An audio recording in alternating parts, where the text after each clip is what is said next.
மக்களுக்கு நல்லது பண்றதுக்கு அரசியலுக்கு வாங்கடா, கொள்ளை அடிக்கிறது கொலை பண்றதுக்கு மாடா அரசியலுக்கு. மக்கள் தானே டிசைட் பண்ணுவாங்க. அதனால தானே டிசைட் பண்ணுவாங்க. அவர் கூச்சல் போடுறாருனாலே அவர் பக்கம் உண்மை இல்லைங்கிறதுக்காக கூச்சல் போடுறாங்க. அவர் நேரம் அவர் நேரத்தை நீங்க அளவுக்கு அதிகமா கொடுத்த முன்னாடி கூச்சல் போடுறாரு. பதில் வார்த்தை சொல்றாரு. கூச்சல் போட்டுட்டே இருப்பாரு. அவரை பொறுத்தவரை அவர் சரக்கு சத்தம் போடுறாரு. சரக்கு அடக்கி பேசணும். சரக்கு இல்ல. கத்து குட்டினா நீ கிளட்டு குட்டியா? நான் அப்படிதான் கேட்பேன். முட்டாள் முட்டாள் அறிவு சார் சார் என்னது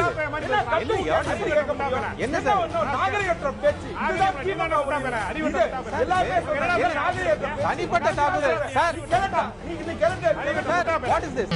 எலவு வீட்ல கும்பலையா கூட இவ்வளவு அழுக மாட்டாளுங்க. ஆனா நீ இந்த ஆளே அழுகிறியடா. இந்த ஆளே அழுகிற நீ. ஏன் இது எக்ஸிட் போல் இல்லை எச்சக்கலைங்க போல் அப்படின்னு சொல்லி தமிழில் போட்டேன்னு புரியுதா? ஏன்னா இதனால தான், அதாவது ஒரு மீடியாவில் இருக்கவங்க மக்களுக்கான தேவையான விஷயங்களை கொண்டு போயிட்டு நியாயமாக கொடுக்க வேண்டியது அவங்களுடைய பொறுப்பு, கடமை. அதுதான் அவங்க செய்யணும். ஆனால் இங்கே உட்காந்துக்கிட்டு எல்லா திருட்டு புறம்போக்குங்களும் மக்களை எப்படி மடை மாற்றலாம், அவங்க வாங்குகிற அந்த 200 காசு அந்த முதலாளிங்களுக்கு எப்படி விசுவாசமாக கால நக்கலாம் அப்படின்ற வேலையை தான் பார்க்குறாங்க அப்படின்றத இந்த எக்ஸிட் போலுன்னு சொல்லி ஒன்று எடுத்து வச்சுருக்காங்கல்ல, அது மூலிமா நான் உங்களுக்கு இப்போ நான் தெரியப்படுத்த போகிறேன். இவங்களை இன்றைக்கி பொழக்கிற பொழலை இல்லை கேட்குற கேள்வியில் இவங்களுக்கு உண்மையாலுமே வெக்கம் மானம் சூடு சொர்ண ரோசம்லாம் இருந்தால் நாண்டுக்கிட்டு தொங்கிடணும். ஆனால் அதெல்லாம் எனக்கு தெரிஞ்சு இருக்கா இல்லையான்னு தெரியல.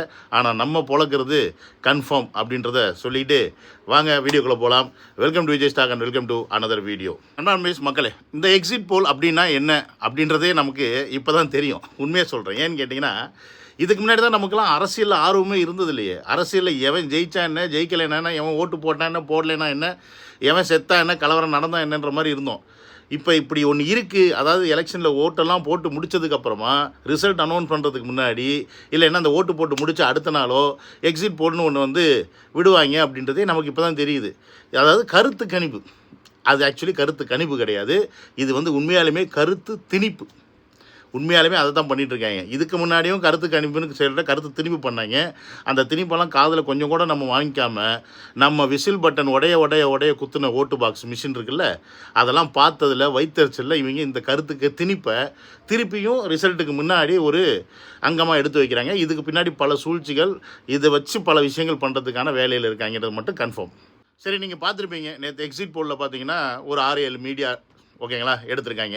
அதில் பார்த்தீங்கன்னா ஒரே ஒரு மீடியா தவிர மற்ற எல்லாமே விஜய் அவர்களுக்கு 18லேருந்து ஒரு 20, 30, 40 சீட்டுக்குள்ளே தான் கிடைக்கும் அப்படின்ற அந்த கேட்டகரியில் முடக்கிட்டு திமுக தான் வந்து மெஜாரிட்டியாக வெல்லும், 2ஆம் இடத்தில் அதிமுகவும் 3ஆம் இடத்தில் தாவேகாவும் வச்சாங்க. ஆனால் இதில் 4வது ஒரு கட்சி தமிழ்நாட்டில் போட்டி போடுதுரா, அதை ஏன்டா நீங்கள் ஆடே பண்ணலை அப்படின்னு சொல்லி அந்த 4வது கட்சிக்காரங்க கொஞ்சமாவது கேட்கணும். ஆனால் அவங்க கேட்கல. அவங்க சுற்றுலா சென்று விட்டார்கள். அவங்களுக்கு சாட்டை துறைமுறைகள்லாம் என்ன பண்ணிகிட்ருக்கான், போயிட்டு ஸ்ரீலங்காவில் போய் சுற்றுலா பண்ணிக்கிட்டு இருக்காரு சாரு. அதை நம்ம இன்னொரு நாள் அடுத்த விஷயம் பார்ப்போம். ஸோ அவங்களுக்கு இதுலேருந்து என்ன தெரியுது, அவங்க உண்மையாலுமே இந்த மக்களுக்கான அரசியலில் எடுத்து வைக்கலை. நாம் தமிழர் அப்படின்றது, தமிழ் தேசியம் அப்படின்றது தமிழக மக்களுக்கும் நமக்கான ஒரு அரசியல். ஆனால் அந்த அரசியல் களத்தை இந்த நாதாரிங்க அவங்களுடைய தயவுக்கு எடுத்து யூஸ் பண்ணி காசு பார்த்து நல்லா சம்பாரித்து ஓட்டை பிரித்து இந்த திமுக திருட்டுக்கு திமுகவை ஜெயிக்க வைக்கிறது தான் இத்தனை வருஷமாக பண்ணிக்கிட்டு இருந்தாங்கிறது இந்த ஒரு அரசியலில் ப்ரூவ் ஆயிடுச்சு. மக்களே நல்லா நோட் பண்ணிக்கங்க. நேற்று எடுத்த அந்த எக்ஸிட் போலில் ஆக்சிஸ் இந்தியா டுடே மட்டும்தான் தளபதி அவர்கள் 98லேருந்து 120 சீட்டு ஜெயிப்பார் அப்படின்ற ஒரு டேட்டா கொடுக்குறாங்க.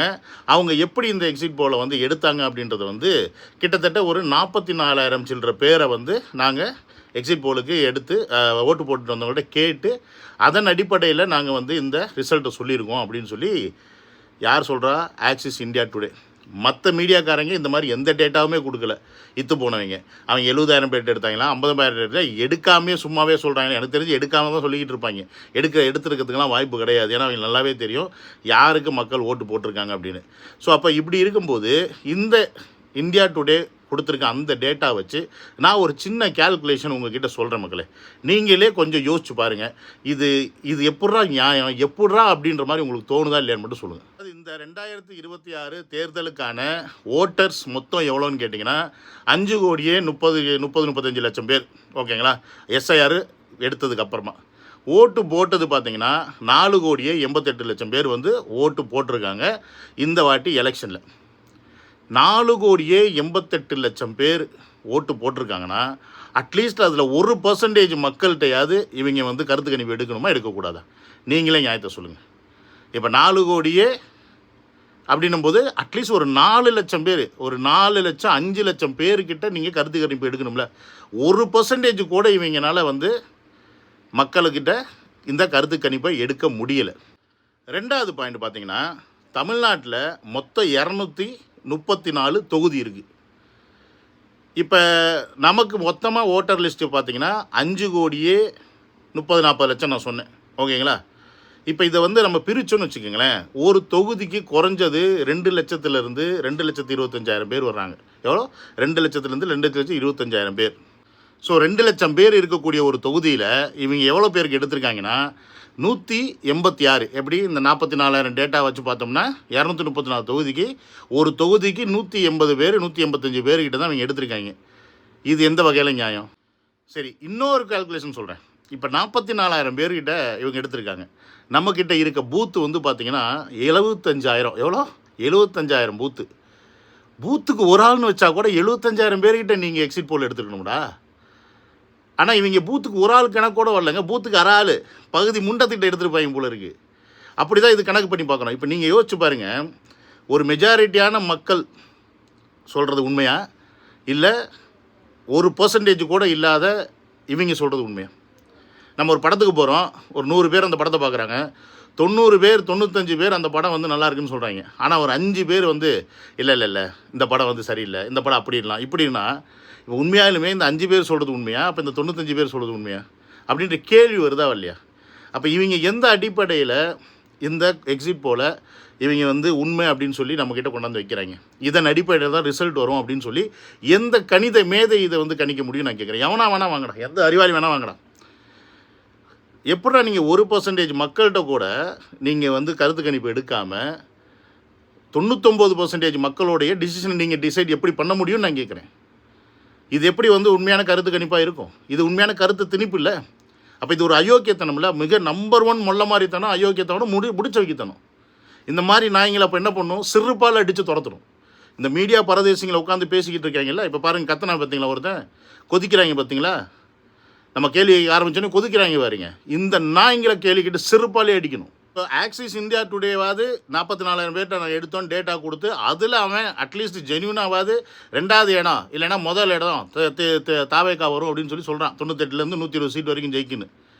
ஆனால் மற்ற எல்லாருமே இந்த 18லேருந்து 40 அப்படின்றத சொல்லக்கூடிய இந்த கணக்கை பல யூடியூபர்ஸும் உட்காந்து நாங்கள் முன்னாடியே சொன்னோம் பார்த்தீங்களா, இதுதான் நடக்கிறதுக்கு வாய்ப்பு இருக்குது, நமக்கு 10-15 எம்எல்ஏ ஜெயிச்சாவே பெரிய விஷயம், நம்ம செகண்ட் பிளேஸுக்கு வந்துட்டோம் அப்படின்னாவே அதுவே பெரிய விஷயம், சட்டமன்றத்தில் போய் நம்ம வந்து செமையாக கிழிக்கலாம் அப்படின்னு.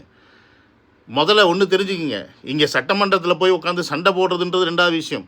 ஆனால் அடுத்த 5 வருஷ பயணம்னு ஒன்று இருக்குது. தமிழக வெற்றி கழகம் ஜெயித்தாலும் 2வது இடத்துக்கு வந்தாலும் மிகப்பெரிய ஒரு கடினமான பயணம் அது. அதில் 2வது இடம் வந்துச்சுன்னா ரொம்ப ரொம்ப ரொம்ப கடினம். மொதல் இடம் வந்துச்சுன்னு வச்சுக்கோங்க, வேறு விஷயம். ஆனால் மொதல் இடம் வந்தாலும் 2வது இடத்துல திமுக வந்துச்சுன்னா எதிர்க்கட்சியாக இருக்கும்போது திமுக என்ன மாதிரியான வேலையெல்லாம் செய்யும் அப்படின்றது இந்த நாட்டுக்கே தெரியும், நாட்டு மக்களுக்கும் தெரியும். ஒரு நல்ல விஷயத்தை கூட செய்ய விட மாட்டாங்க ஆளுங்கட்சியாக இருக்கவங்கள. ஸோ அந்த மாதிரி ஒரு கேவலமான வேலையை செய்யக்கூடியது தான் இந்த திமுக கூட்டம். ஸோ இவங்களுடைய கருத்து கணிப்பு, இந்த கருத்து திணிப்பு அப்படின்றது பார்த்தீங்களா, 99 பேர் என்ன சாப்பிடணும், எந்த ட்ரெஸ்ஸு போடணும், எந்த மாதிரி நடக்கணும், எந்த மாதிரி பேசணும், எதை கேட்கணும், எதை கேட்கக்கூடாது அப்படின்னு டிசைட் பண்ணுறது யாருன்னு பார்த்தீங்கன்னா இந்த 1% இருக்கக்கூடிய மக்கள் கூட கிடையாது. இவங்க கணக்குப்படி அதுக்கும் கீழே இருக்கவங்க சொல்கிறது தான் உண்மை, அதுக்கும் கீழே இருக்க மக்கள் தான் வந்து உண்மையை சொல்கிறாங்க, அவங்க சொன்னதை வச்சு தான் நாங்கள் இந்த கருத்து திணிப்பு கொடுக்குறோன்றாங்க.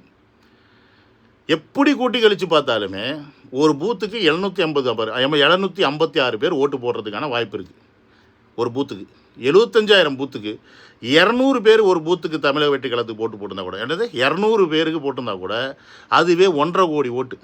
இப்போ சில பேர் சொல்கிறாங்க 1.5 கோடி ஓட்டு வந்தால் உடனே சீட்ஸ் வந்துடுமா அப்படின்னு. கண்டிப்பாக வருங்க, அதுதான் வரும். ஆனால் என்ன சொல்கிறாங்க, ஒரு ஓட்டில் கூட மற்றவங்க ஜெயிக்கலாம். ஆமாம், வாஸ்தவம் தான், ஒரு ஓட்டில் ஒருத்தவங்க ஜெயிக்கலாம். 500 ஓட்டு வித்தியாசத்தில் ஜெயிச்சிருக்காங்க. போன எலெக்ஷன், இதுக்கு முன்னாடி ஒரு எலெக்ஷன்லாம் பார்த்திங்கன்னா 5 லட்சம் ஓட்டில் தான் ஆட்சி இங்கிட்ட மாறுது.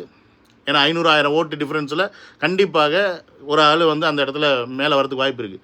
அப்போ நான் கேட்குறேன், அந்த ஒரு ஓட்டு ஏன் தமிழக வெற்றி கழகத்துக்கு வராதுன்னு நீங்கள் எப்படி நம்புறீங்க? அதுவும் இந்த வாட்டி. ஏன்னா மற்ற வாட்டி இல்லாத ஒரு ஆர்வம் இந்த எலெக்ஷனில் தானே இருந்துச்சு. இது வரைக்கும் தமிழக வரலாற்றில் எலெக்ஷன் அப்போ ஓட்டு போடுறதுக்கு மக்கள் இந்த அளவுக்கு முண்டி அடித்து வேர்த்து விறுவிறுக்க பஸ்ஸுக்காக 10 மணி நேரம் 12 மணி நேரம் காத்திருந்து எந்த எலெக்ஷனில் எவன் போய் ஓட்டு போட்டிருக்கான்? ஸோ அப்படி இருக்கும்போது கண்கூட இதெல்லாம் பார்க்குறோம். குடும்பமாக போய் ஓட்டு போட்டு வராங்க. ஒருத்தர்கிட்ட ஓட்டு போட்டிருக்கீங்களான்னு கேட்டால் நான் மட்டும் போடல, எங்கள் அப்பா போட்டாங்க, எங்கள் அம்மா போட்டாங்க, தாத்தா போட்டாங்க, பாட்டி போட்டுச்சின்னு சொல்லிவிட்டு ஒருத்தரை கேட்டால் அந்த ஒரு ஆள் ஒரு 4 பேர் சொல்கிறாங்க. அப்போ எப்படிப்பட்ட ஒரு ஓட்டு இந்த வாட்டி போட்டிருக்கு அப்படின்றது உங்களுக்கு தெரியும். அது யாருக்காக அப்போ அந்த மாற்றம் வந்தது? யாருக்காக அந்த ஓட்டை போட்டிருப்பாங்க? கொண்டு போயிட்டு திமுகக்கா. சரி, இப்போ திமுகக்கு பிடிக்காதவங்க யாருக்கு ஓட்டு போட்டிருப்பாங்க? அதிமுகக்கா. எப்படி அதிமுகவுக்கு போடுவாங்க? அதிமுக ஆல்ரெடி பிஜேபியில் இருக்குது. பிஜேபி தமிழ்நாட்டில் யாருக்குமே பிடிக்காது. ஸோ அப்படி இருக்கும்போது நாம் தமிழருக்கு போடுவாங்களா? நாம் தமிழர் இங்கே லிஸ்ட்லேயே இல்லையே. அப்போ நாம் தமிழர் வாஷ் அவுட்டு. அப்போ இங்கே யாருக்காக இந்த எலெக்ஷன் நடந்திருக்கு? உண்மையாலுமே இந்த 2026 எலெக்ஷன் யாருக்காக நடந்திருக்கு அப்படின்னா அது தமிழக வெற்றி கழகத்துக்காக தான் நடந்திருக்கு. தளபதி விஜய்க்காக மட்டும்தான் இந்த எலெக்ஷன் நடந்திருக்கு. நான் சொல்கிறது எலெக்ஷன் நடந்திருக்கு மீன்ஸ் ரொம்ப ரொம்ப ஆர்வமாக நடந்திருக்கு. தமிழக வரலாற்றிலேயே இது வரைக்கும் பதிவாகாத வாக்குப்பதிவு நடந்திருக்கு. ஒற்றை ஆளாக 234 தொகுதியிலையும் ஆள் போட்டு, சரி 233, ஏன்னா அவர் தான் 2 தொகுதி நிற்கிறாரு, அந்த எல்லா இடத்துலையும் ஆள் போட்டு 2 வருஷத்துக்குள்ளே இவ்வளோ பெரிய ஒரு செல்வாக்கை எட்டி இந்த அளவுக்கு ஒரு ஓட் பர்சன்டேஜ் வாங்குறது அவ்வளோ ஈஸியான விஷயமானு கேட்டிங்கன்னா சான்ஸே இல்லை. இதெல்லாம் வரலாற்றில் எப்போயாவது ஒரு வாட்டி தான் நடக்கும். மாற்றம் அது நம்ம கையிலே கிடையாது, நம்ம அறியாமல் நடக்கும் அது. ஸோ அந்த மாதிரி ஒரு எலெக்ஷன் தான் இந்த 2026 எலெக்ஷன். இதற்கப்புறம் இப்படி ஒரு எலெக்ஷன் நம்ம பார்ப்போம்னு கேட்டிங்கன்னா அதுக்கு இன்னும் எத்தனை வருஷம் ஆகுதுன்னு நம்மளை உசுரோட தெரியாது. ஸோ எனக்கு இவங்க கருத்து திணிப்பு பண்ணுறாங்கன்றது ஒரு சைடு இருந்தாலும் அவங்க மேலே எனக்கு பெருசாக வருத்தமோ கோவமோ கிடையாது. ஏன்னா அவங்களுடைய வேலை எச்சத்தனம் இதை பண்ணணுன்றது அவங்க காசு வாங்குறாங்க, அதை செய்கிறாங்க.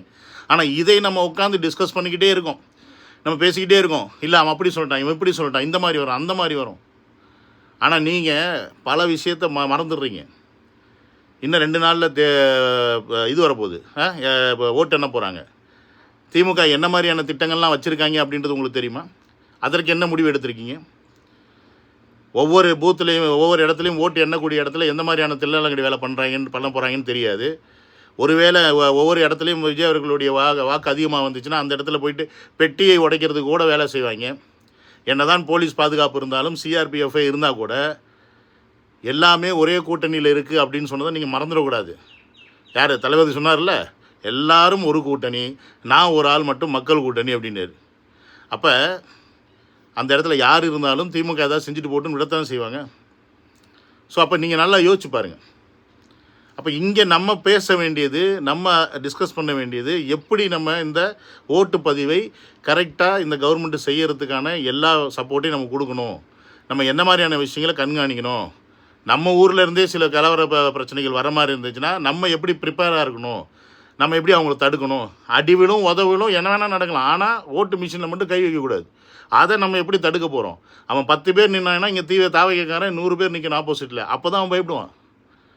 புரியுதுங்களா நான் சொல்கிறது? அந்த மாதிரி ஒரு எண்ணத்தோட பூத்தை கேப்சர் பண்ணுற மாதிரி யாராவது வந்தாங்கன்னா நம்ம அதுக்கு தயாராக இருக்கோமா? அந்த வேலைகளை நம்ம கான்சன்ட்ரேட் பண்ணுறதை விட்டுவிட்டு இந்த கன்றாவி பிடிச்ச கருத்து திணிப்பை போய் உட்காந்து பார்த்து நீங்கள்லாம் கலகலகலன்னு உட்காந்து பேசிகிட்டு இருக்கிறத பார்த்தா எனக்கு செம காண்டாவதுப்பா, சத்தியமாக சொல்கிறேன். ஸோ நீங்கள் நல்லா யோசிச்சுக்குங்க. இவங்களை பற்றி பேசுகிறதோ இவங்க என்ன நரேட்டிவ் செட் பண்ணுறாங்களோ அதை உடைக்கிறது நம்ம வேலை கிடையாது. அவங்க அதை செட் பண்ணிக்கிட்டே தான் இருப்பாங்க. ஏன்னா நமக்கு தெரியும், உங்களுக்கு தெரியும் நீங்கள் யாருக்கு ஓட்டு போட்டிருக்கீங்க, உங்களுக்கு தெரியும் நம்ம இந்த வாட்டி யார் வரப்போகிறான்னு. ஆனால் இவங்க அதுக்கு ஆப்போசிட்டாக என்ன பண்ணுவாங்கன்றதை பற்றி யோசிங்க.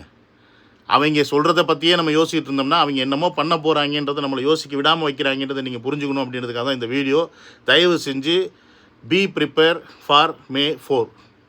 என்ன வேணால் நடக்கலாம், எப்படி வேணால் நடக்கலாம். சுமூகமாக கூட ஓட்டு போட்டு எண்ணி முடிக்கலாம். இந்த மாதிரி பல விஷயங்கள் இருக்குது. ஏன்னா போலிங் பண்ணும்போது பெரிய லெவலில் பிரச்சனை கிடையாது, 1-2 இடங்களில் இருந்துச்சு, ஆனால் மேஜராக இல்லை.